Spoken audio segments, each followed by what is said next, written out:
The Great Hall of Valanthos Prime was the largest structure ever built by any species in the known galaxy. Its walls were made of living crystal that changed color with the mood of the beings inside. Today, the crystals glowed a calm blue as over 300 different species gathered for the Centennial Assembly of the Galactic Council. Ambassador Lena Brooks sat in the human section with her small team. She was a tall woman with gray hair and sharp eyes that had seen 30 years of diplomatic service. Beside her sat Commander Jake Torres, her military advisor, and Dr. Nina Cross, the science attach. They were the only humans in a room filled with creatures that looked like nothing Earth had ever imagined. The Villani floated near the ceiling, their bodies made entirely of golden light.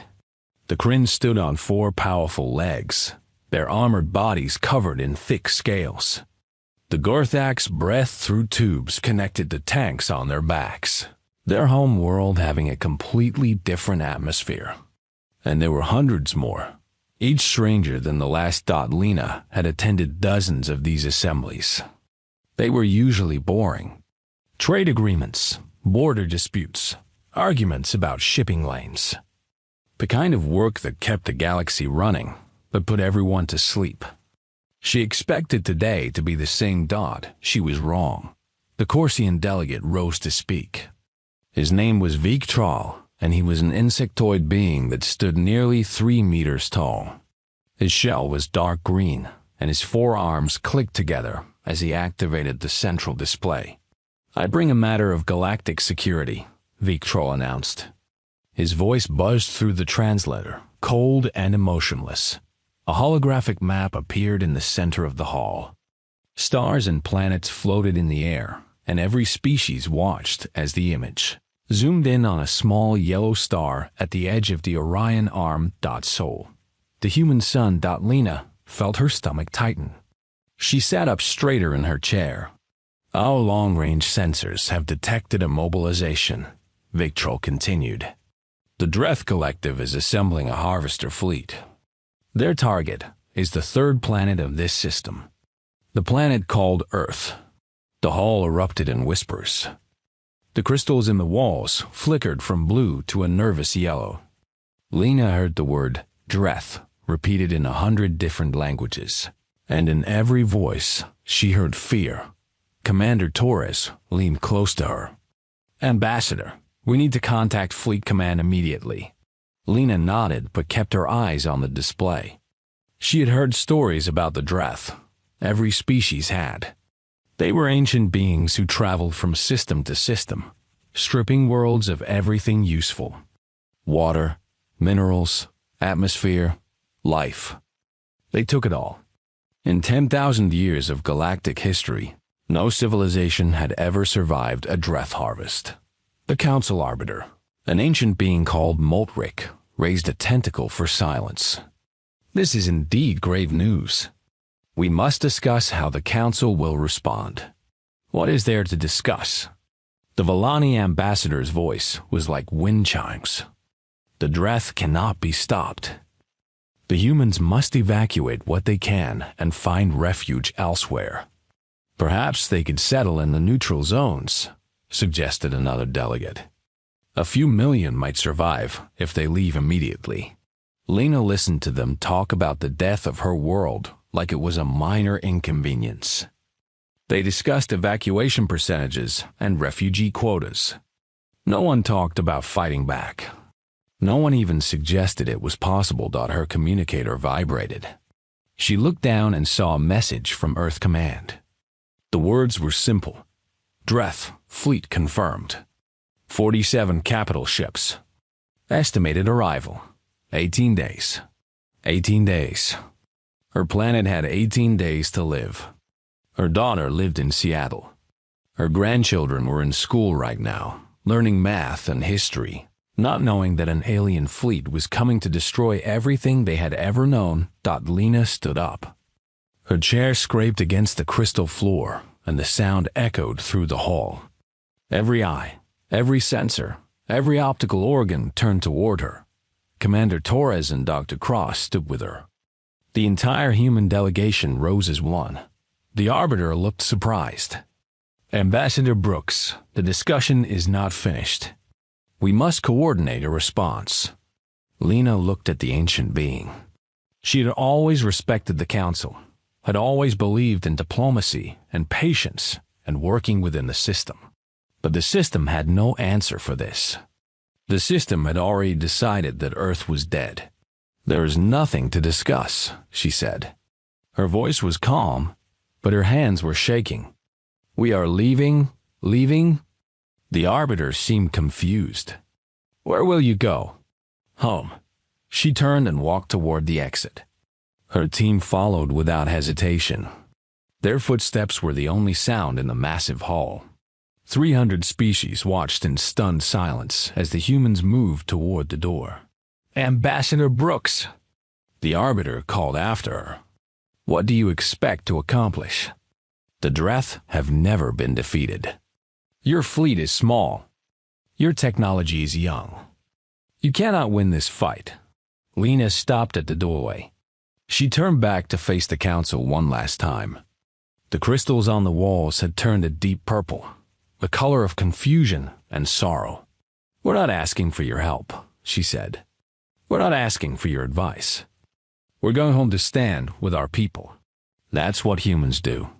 She walked out. The doors closed behind her in the great hall.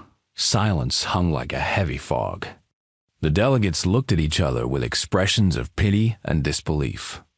They had seen species die before. They had watched civilizations fall to the Dreth with prayers and screams and desperate pleas for mercy. But they had never seen anyone react like this. The Kryn delegate, a scarred warrior named Grothmer, was the first to speak. He had fought alongside humans once, years ago, in a small border conflict. He remembered how they had refused to retreat, even when they were outnumbered. He remembered the look in their eyes. They are not running away, he said quietly. They are running toward the fight. The Vellani ambassador made a sound like sighing wind. Then they are fools. The Dreth will destroy them all.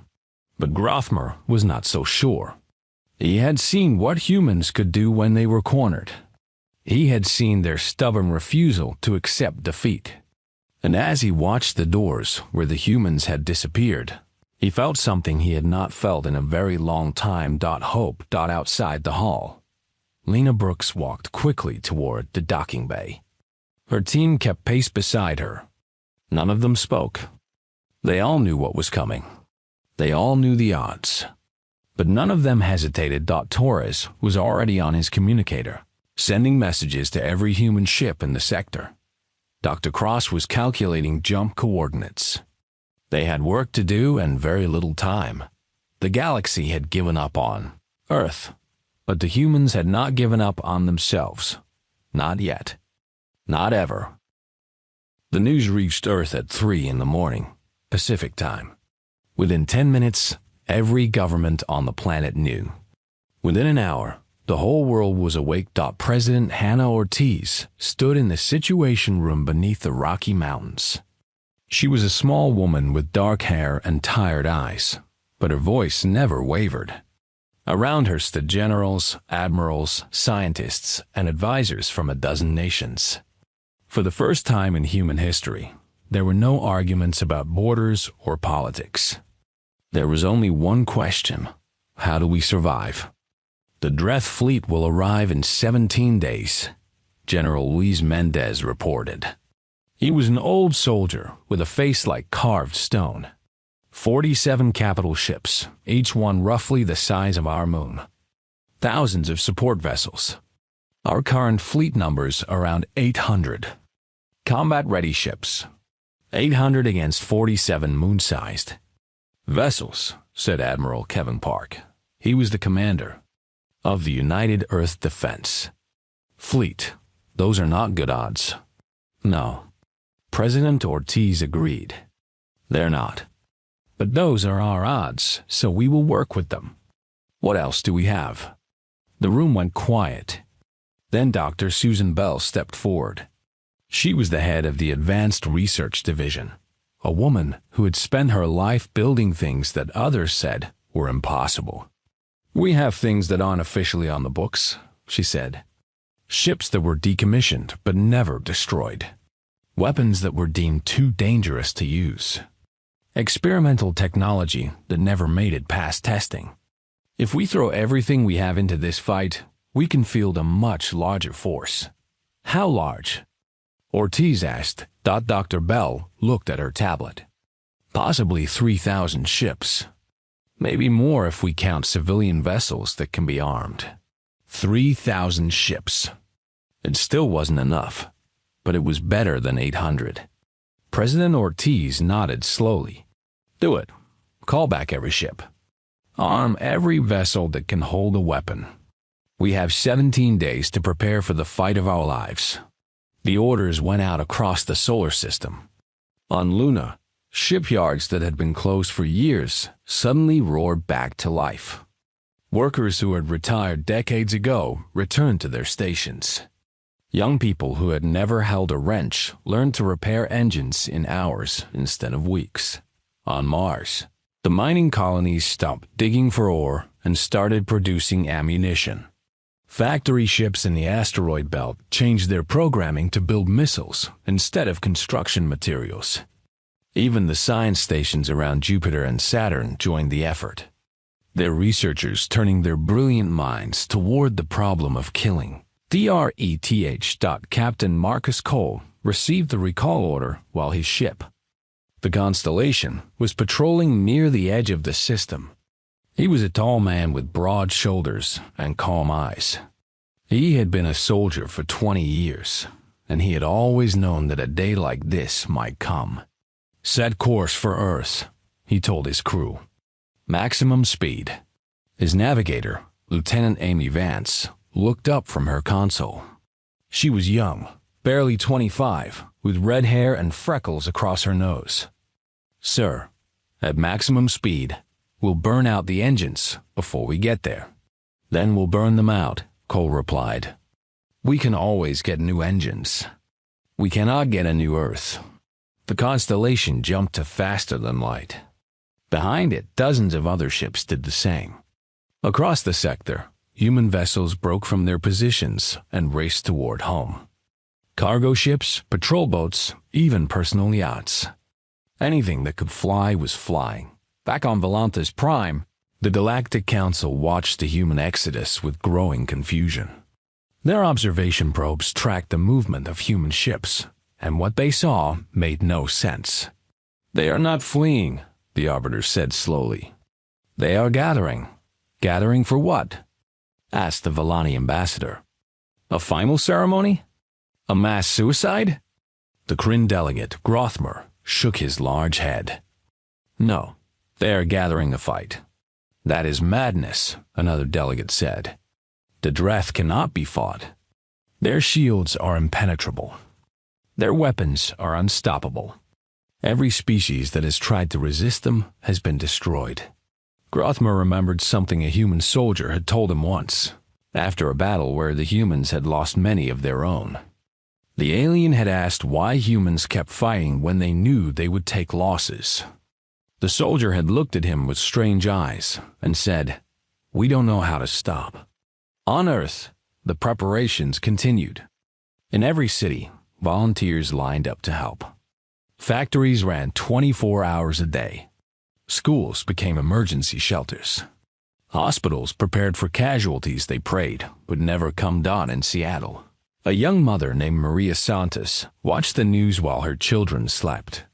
Her husband, Diego, was a pilot stationed on one of the orbital defense platforms.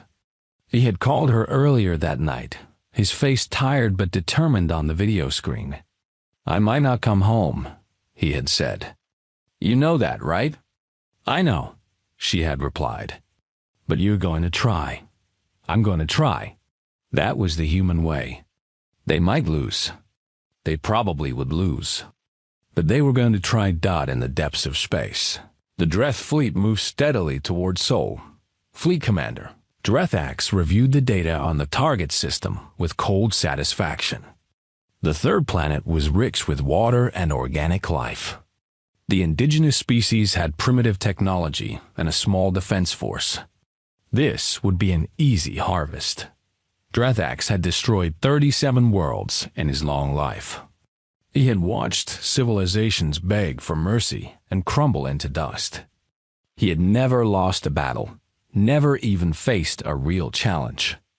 The humans would be no different, but as the fleet drew closer to Sol, the sensors began to pick up strange readings. Ships were moving everywhere in the system, not fleeing outward, but gathering inward, forming patterns, taking positions. What are they doing? Asked one of Drethax's S officers. The fleet commander studied the display. They are preparing to resist. Foolish creatures. Yes, Drethax agreed. Foolish. But somewhere deep in his ancient mind, a small voice whispered a warning. These humans were not acting like prey. They were not running. They were not hiding. They were doing something that Drethax had never seen before. They were getting ready to fight back, on Earth. President Ortiz addressed the world one more time. She stood in front of a simple backdrop. No flags or symbols, just a woman talking to her people. They are coming, she said. They think we are weak. They think we will break. But they have never met us before. They do not know what we are capable of. They do not know that humans have spent their entire existence fighting against impossible odds. We have survived ice ages, plagues, wars, and disasters. We have climbed mountains and crossed oceans and reached for the stars. And we will not stop now. She paused and looked directly into the camera. 17 days, my friends. We have 17 days to show the universe what humanity is made of. Let's make them count. The screen went dark, but across the world, lights stayed on. People worked. People prepared. People held their loved ones and promised to protect them. The long night had begun, but dawn was coming, and so were the humans. The Dreth fleet emerged from subspace like a swarm of dark clouds rolling across the sky. 47 capital ships, each one so large that it blocked out the stars behind it. Their hulls were black and covered with strange patterns that seemed to move and shift in the dim light. Around them flew thousands of smaller vessels, fighters and bombers and troop carriers, all of them hungry for destruction. Fleet Commander Drethax stood on the bridge of his flagship, the Eternal Hunger. He had been alive for 800 years, and he had seen the death of more worlds than he could remember. This system would be no different. The third planet was blue and green, covered with water and life. His ships would drain it all. Scan the system, he ordered. Show me what defenses they have. His officers worked their controls, and a holographic map appeared before him. Drethax studied it with cold eyes. He saw the orbital stations around the third planet. He saw the small fleet gathering near the fourth planet. He saw the mining operations in the asteroid belt. Pathetic, he said. Begin the approach. Standard harvesting formation. The fleet began to move forward. The capital ships formed a wide arc, their weapons charging with terrible energy. The smaller ships spread out to flank and surround. They had done this so many times that it was almost boring. Move in, destroy the defenses, harvest the planet, move on.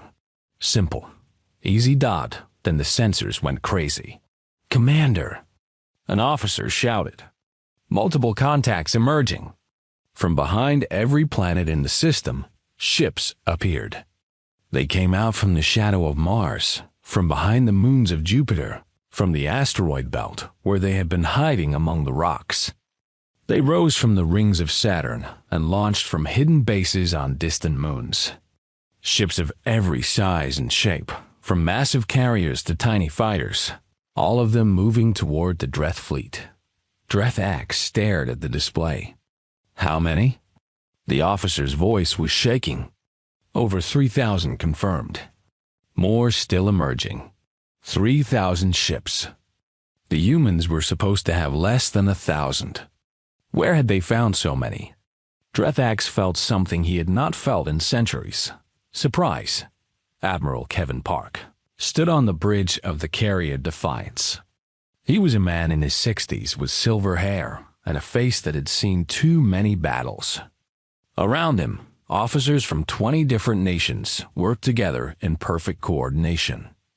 They had trained for years for a moment like this. None of them had expected it to actually come.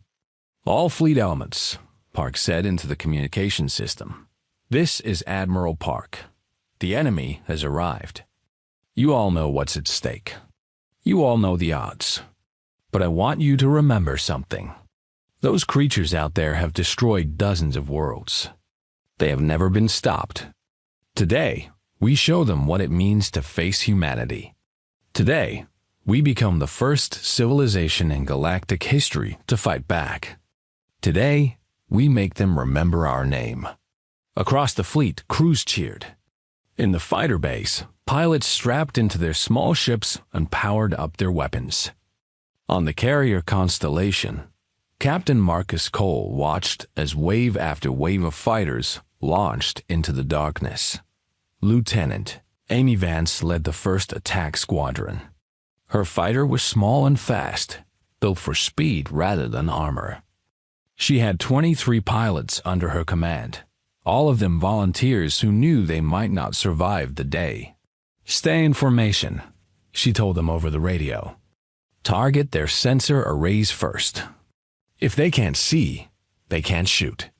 The fighters streaked toward the Dreth fleet like a swarm of angry insects. The alien ships were so massive that they blocked out the sun, casting long shadows across the battlefield. But Amy was not afraid. She had grown up on stories of human courage, of soldiers who had faced impossible odds and refused to give up. Now it was her turn. The Dreth opened fire. Beams of green energy cut through space, turning fighters into balls of flame. Ships exploded all around Amy, but she kept flying. She dodged and weaved through the incoming fire, her hands steady on the controls. "Stay focused," she shouted. "We're almost there." Her squadron reached the nearest capital ship and split into teams. Some went for the sensor towers, others for the weapon ports. Amy aimed her ship at a cluster of communication dishes and opened fire. Her missiles struck true, and the dishes exploded in a shower of metal and sparks. The Dreth ship shuddered. Its fire became less accurate as its sensors went blind. Other squadrons followed Amy's example, targeting weak points all across the enemy fleet. On the Eternal Hunger, Dreth watched his display with growing fury. The humans were not supposed to fight like this. They were supposed to scatter and flee. They were supposed to beg for mercy.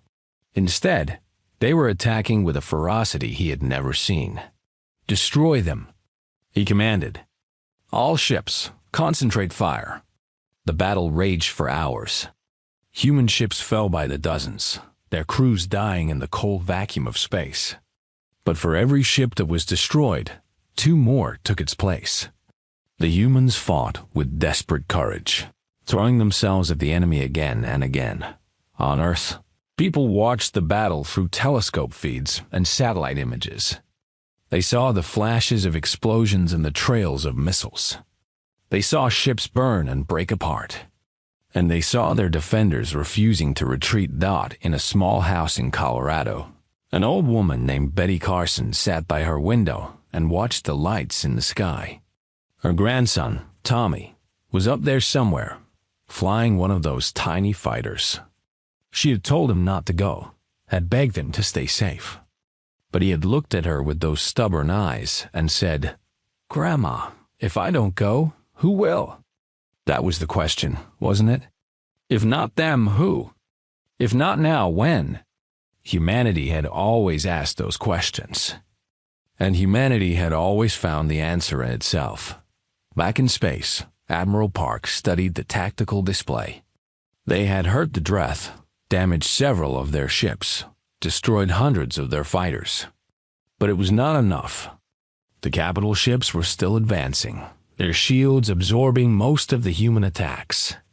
At this rate, they would reach Earth in less than 2 days. "We need something bigger," he said quietly. "Something that can break through those shields." On the research station orbiting Titan, Dr. Susan Bell heard his words through the secure channel. She looked at the device sitting in her laboratory, a weapon she had built years ago and then locked away because it was too dangerous. "Admiral," she said, her voice calm but serious, "I may have what you need, but someone will have to deliver it directly to the enemy flagship. The weapon only works at close range." "How close?" "Inside their shields." There was a long silence. Everyone knew what that meant. Whoever flew that mission would not be coming back. Admiral Park closed his eyes for a moment. When he opened them, his voice was steady. "Send me the specifications. I'll find someone." But before he could even issue the request, volunteers were already stepping forward. Pilots, captains, engineers, soldiers. Men and women who were willing to give their lives to save their world. Captain Diego Reyes was chosen. He was a quiet man with dark hair and sad eyes. His wife had died 2 years ago, and he had no children. When they asked him why he volunteered, he simply said, "Someone has to go. I have less to leave behind." They loaded the weapon onto his ship. It was a small device, no bigger than a suitcase, but it contained enough power to tear a hole in space itself. Diego looked at it for a long time before climbing into his cockpit. "Tell my sister I was brave," he said to the deck crew. "Tell her I did something that mattered." His ship launched into the darkness, heading straight for the heart of the Dreth fleet. The storm was coming, and humanity was not going to hide from it. Captain Diego Reyes flew alone through the chaos of battle. All around him, ships exploded and burned, filling space with debris and fire. He kept his eyes fixed on his target, the Eternal Hunger, the massive flagship of the Dreth fleet. It was bigger than anything he had ever seen, a mountain of dark metal floating in the void. His hands were steady on the controls. His heart was calm. He had made peace with what he was about to do. Some people might call him a hero. He didn't feel like one. He just felt like a man doing what needed to be done. The Dreth saw him coming. Their smaller ships tried to intercept, but human fighters swarmed around them, drawing their fire away. Lieutenant Amy Vance led the escort, her voice crackling over the radio.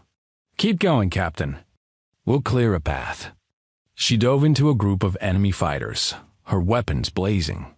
2 of her pilots went down in flames, but the others pressed on, fighting with everything they had. They were buying Diego time with their lives. Diego reached the outer edge of the Dreth shields. This was the dangerous part. The shields were designed to stop missiles and energy weapons, but they would let a small ship pass through if it was moving slowly enough. Of course, once he was inside, there would be no escape. He slowed his ship and slipped through the shimmer of the energy barrier. For a moment, everything went quiet. He was inside the shield bubble, alone with the massive flagship. The hull stretched before him like a wall of darkness, covered with strange symbols and ugly weapons. "I'm in," he reported, beginning final approach. On the Defiance, Admiral Park watched Diego's signal move closer and closer to the enemy flagship. Every person on the bridge held their breath. They all knew what was about to happen. "Good luck, Captain," Park said softly. "And thank you." Diego didn't respond. He was too focused on his flight path. He aimed for the center of the ship, where the command bridge was located. Dr. Bell had told him that the weapon needed to be detonated as close to the core as possible. The closer he got, the more damage it would do. Alarms screamed as the Dreth finally noticed him. Point defense guns swiveled toward his tiny ship, but he was moving too fast, changing direction too quickly. He had been a test pilot before he joined the military. He knew how to fly like no one else. The hull rushed toward him. He could see the individual plates of armor, the rows of weapon ports, the dark windows of the command sections. Inside one of those windows, He knew stood Fleet Commander Dreth Axe, the creature who had destroyed so many worlds. "This is for Earth," Diego said. He pressed the trigger. The weapon activated. For a single moment, a tiny point of absolute destruction appeared inside the ship. It was a tear in space itself, a wound in the fabric of reality. Everything around it was pulled inward and crushed into nothing. The eternal hunger tore itself apart from the inside.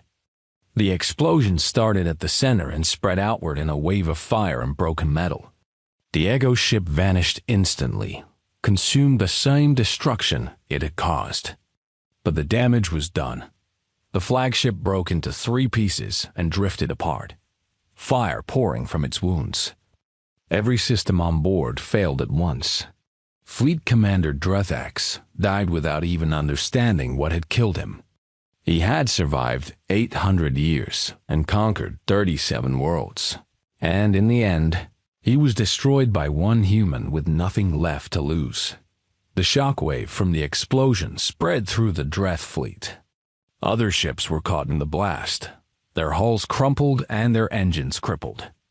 But even worse was the effect on their organization. The Dreth were not creative beings. They followed orders from above, and with their commander dead, those orders stopped coming. Ships began to collide with each other as their navigation systems failed. Fighters flew in circles, not knowing where to go. Some vessels tried to retreat, jumping into subspace without proper calculations and emerging inside asteroids or in the hearts of distant suns. Admiral Park saw the chaos spreading through the enemy formation. He knew this was their chance. "All ships," he commanded, "press the attack. Give them everything we have." The human fleet surged forward. They hit the confused Dreth like a hammer, driving deep into their broken lines. Carriers launched every fighter they had. Battleships fired their main guns at point-blank range. Even the civilian ships joined in, ramming enemy vessels and detonating their cargo holds. On Earth, people watched the battle turn. The flashes in the sky changed from slow and scattered to fast and constant. Word spread through the cities and villages. The flagship was down. The humans were winning, but the fight was not over. Some of the Dreth ships recovered their coordination.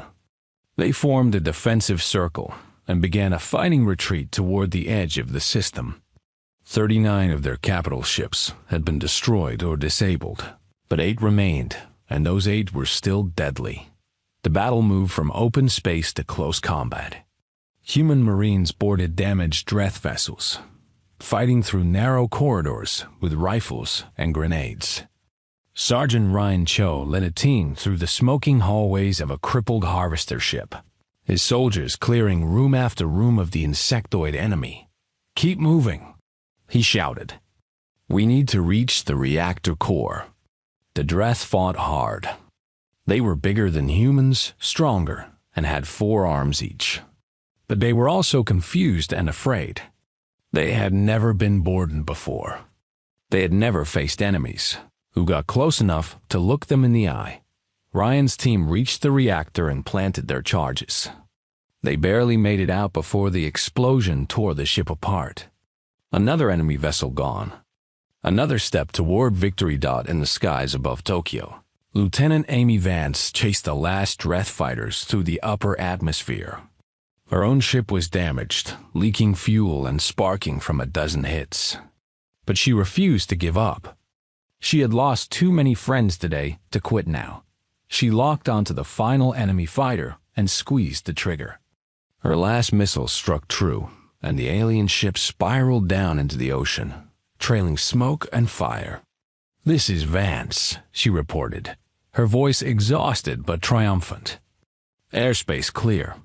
Across the solar system, the story was the same. Human ships hunted down the retreating Dreth, destroying some and driving others away. By the time Earth's sun rose over the Pacific Ocean, the Dreth Collective had lost almost everything they had brought. The survivors fled into deep space, their subspace engines screaming as they ran. They broadcast warnings on every frequency. Do not go to Sol. Do not challenge the humans. They are not prey. They are something else. Something terrible. On the orbital platform where the fleet commanders had gathered, Admiral Park finally allowed himself to sit down. He was old and tired, and the weight of the past few days pressed down on his shoulders. So many had died. So many good people who would never see their families again. But they had done it. They had beaten the Dreth. They had saved Earth. Dr. Susan Bell found him there, staring out the window at the blue planet below. She sat beside him without speaking. There were no words for what they had just accomplished. No words for what it had cost. Diego Reyes, Park finally said. We should build him a statue. We'll build 1,000 statues, Bell replied. One for everyone we lost. Outside the window, the sun rose over Earth. The sky was full of debris and smoke, but through it all, the light still came. A new day was beginning, and humanity was still here to see it. 3 weeks had passed since the battle. The debris was still falling from orbit, pieces of destroyed ships burning up as they entered the atmosphere, leaving bright streaks across the night sky. Children made wishes on them, not knowing they were watching the graves of warriors. The rebuilding had begun immediately. Humans did not wait. They never waited. Before the last Dreth ship had even left the system, construction crews were clearing rubble and repair teams were patching holes in orbital stations. Factories that had built weapons switched back to building tools. Shipyards began working on new vessels, stronger than before, better than before. The dead were remembered. In every city on Earth, memorial services were held. Names were read aloud, stories were shared, tears were shed. Captain Diego Reyes was honored with a small grave marker in a cemetery outside Houston. There was no body to bury, of course.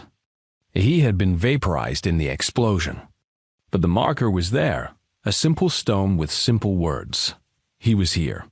He made a difference. Lieutenant Amy Vance attended the ceremony. She had been promoted to captain after the battle, but she didn't feel like celebrating. Too many of her friends were gone. She stood at Diego's grave and touched the stone with her fingertips. You saved us all, she whispered.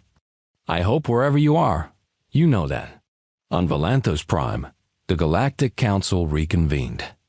The Great Hall was full once again, but the mood was very different from before. The crystals on the walls glowed a strange mixture of colors that the translators struggled to interpret. Something between amazement and fear. Ambassador Lena Brooks entered the chamber. She walked slowly, her head held high, her delegation following behind her. Every eye in the room turned toward her. She could feel the weight of their attention, the questions they were too afraid to ask. The Arbiter, Moltrick, gestured for silence. The Council recognizes the ambassador from Earth. Lena stepped to the central platform. She looked around at the assembled species, at the beings who had written off her world as lost. They had expected her to come begging for aid or crying about her losses. They didn't understand. 3 weeks ago, she began, you told us to run. You told us to evacuate our world and find somewhere else to live. You told us that the Dreth could not be stopped. She paused and let her words sink in.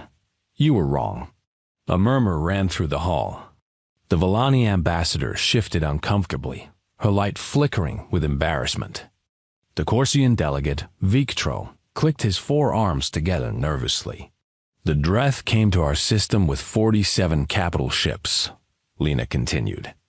They expected to find easy prey. Instead, they found 3,000 vessels waiting for them. They expected us to scatter and flee. Instead, we attacked. They expected us to beg for mercy. Instead, we showed them none. She pulled out a datapad and activated a holographic display. The image showed the scattered wreckage of the Dreth fleet, floating in the empty space where the battle had been fought. 39 of their capital ships were destroyed. Over 2,000 of their support vessels. Their flagship was torn apart from the inside by a single human pilot who flew into its core and detonated an experimental weapon. The survivors fled our system, broadcasting warnings to stay away from Earth. The hall was completely silent. No one moved. No one breathed. "We did not do this because we are stronger than the Dreth," Lena said. "We are not. We did not do this because we have better technology. We do not. We did this because when our home was threatened, we refused to give up. We ran toward the danger instead of away from it. We fought not because we thought we could win, but because we would not accept losing." She looked directly at the Arbiter. "That is what humans are. That is what you failed to understand about us." For a long moment, no one spoke. Then the Kryn delegate, Grothmer, rose from his seat. His massive armored body moved slowly, his scales catching the light. He walked to the center of the hall and stood beside Lena. "On behalf of the Kryn people," he said in his deep, rumbling voice, "I formally request a mutual defense pact with humanity. We have never met a species like them before. We do not want to face them as enemies. We want them as friends." Another delegate stood. Then another. The Gorthaks, the pale beings who breathed different air. The Zilani, the silver-skinned traders from the far reaches of the galaxy. Even the Villani, who had been so certain of humanity's doom, rose from their floating positions and added their voices to the chorus. One by one, the species of the Galactic Council asked to ally with Earth. Within an hour, humanity had gone from being a minor civilization on the edge of known space to being the most sought-after partner in the galaxy. Back on Earth, President Hannah Ortiz addressed the world one final time. She stood on the steps of the Capitol building, which was still being repaired from damage caused by falling debris. Behind her, construction workers continued their labor, their tools creating a rhythm of hammers and saws. "My fellow humans," she said, "we have done something that no one believed was possible.